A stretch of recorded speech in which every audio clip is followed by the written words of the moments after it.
Hello, and welcome to our second video.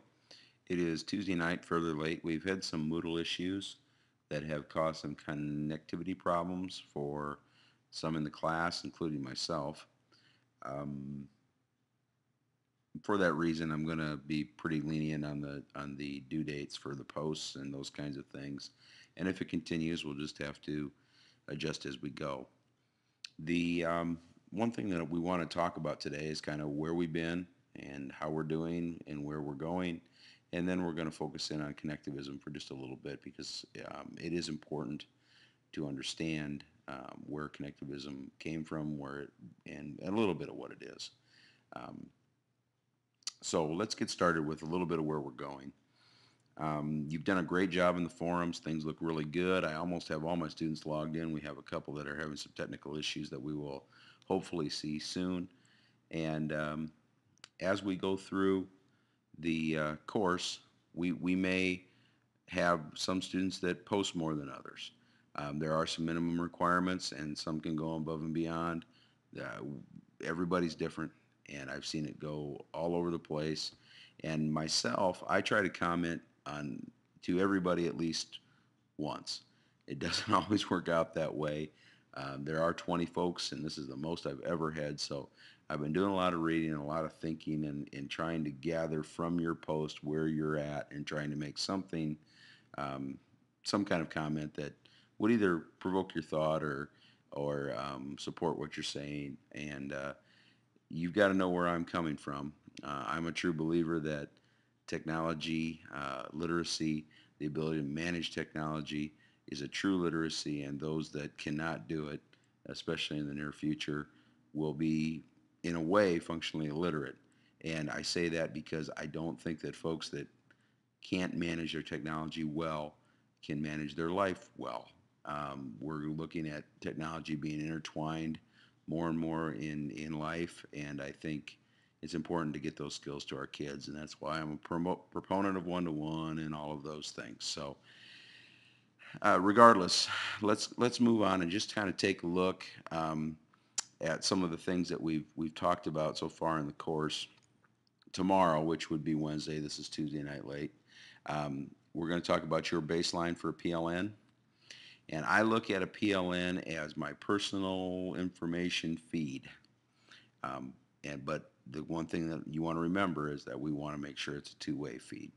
So as we look at our personal learning networks, we'll learn the tools to use and learn to expand.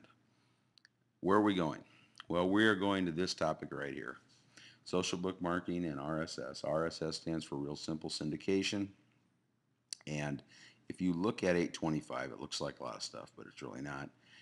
If you look at the overview of the RSS, that's just kind of an overview of what it means. Setting up Google Reader account. I've got a tutorial there. Some of the pictures are a little bit old, and they're done on Windows machines because that's what the majority of the people use. However, uh, some of where the buttons are have changed and things, and I can't keep up with Google's, but we're going to use those. Subscribing to feeds, we have a tutorial there. Setting up Google Reader account, what to follow, Kathy's Basket, which is a nice little read on what Google Reader can do, and then how to share your feeds. That seems like a lot, but if you look at there's not a lot of reading there. It's just mostly setting up the account, getting a couple things to follow. I will be posting a video tomorrow night, more specific to Google Reader. But for right now, I want to talk about connectivism a little bit. Right in here, we talked about connectivism. We have a little quiz that you can take to check your understanding. Um, if you look at the introduction to connectivism, which is right here, there are two links beyond that. One of them is the Siemens Connectivism as Network Creation, and this is a summary written by Evan Abbey, who works at AEA. I think it's Heartland down there, and he is the head of what we're dealing with, which is OLLI, AEA PD Online, and he did a great job.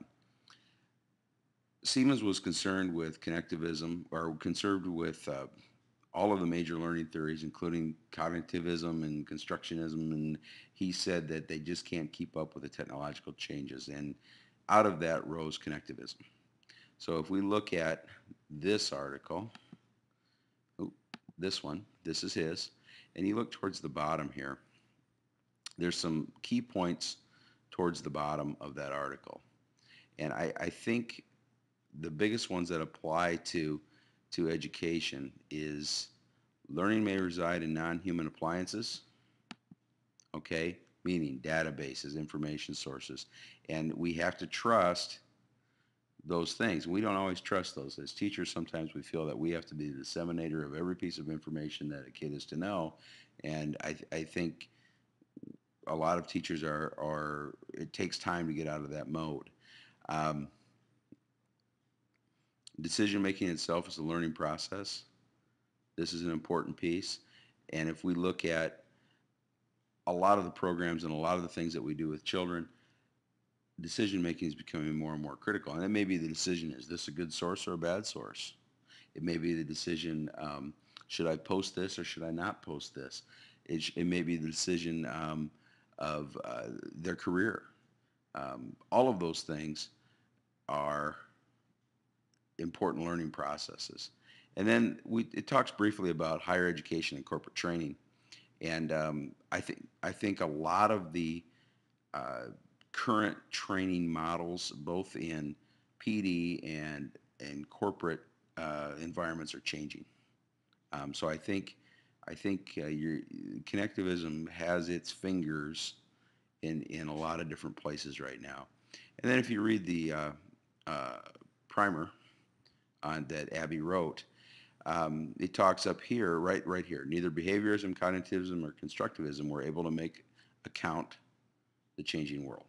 Okay, take into account the changing world, and that is kind of where connectivism came from. So it is a learning theory model, much like others. Now it has its critics as well, which we'll talk about later in the course. So that's just kind of wanted to let you know. I think the depth of the posts that you're posting are great. I think you're responding to each other thoughtfully and respectfully, and that's very good. I think we're going to have a real nice discussion on lots of different topics. I would like to get further into connectivism. We may do that a little bit later when we talk about the criticisms, and we may rephrase that form a little bit because I think we have a really nice group to work with. Um, Again, I will post another video more specific to Google Reader tomorrow. This one is just kind of where we're at. Are we on pace? If you are kind of completed down to this area here by Wednesday or so, you should feel real good about yourself. And then get yourself a Google Reader account. Go out there and search around.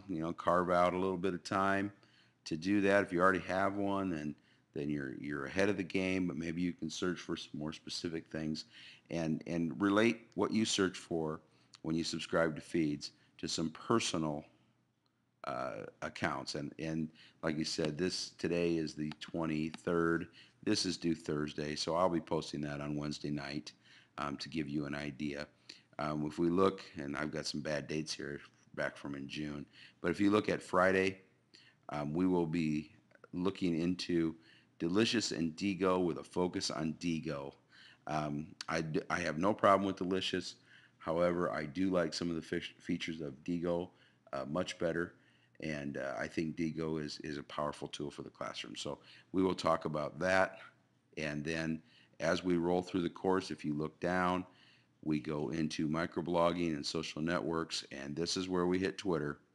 And then eventually what we do is we head into how do we take gathering information, sharing it out, organizing it, and creating a good PLN and connecting with others. And that's where we want to eventually be. So you're doing great. Hang in there. Uh, I will try to keep you a couple days ahead at all times. And if you get behind, you need more help, just let me know either in the forum up here, shoot me an email. We'll do what we can for you. And I hope you're enjoying yourself. We will talk to you tomorrow.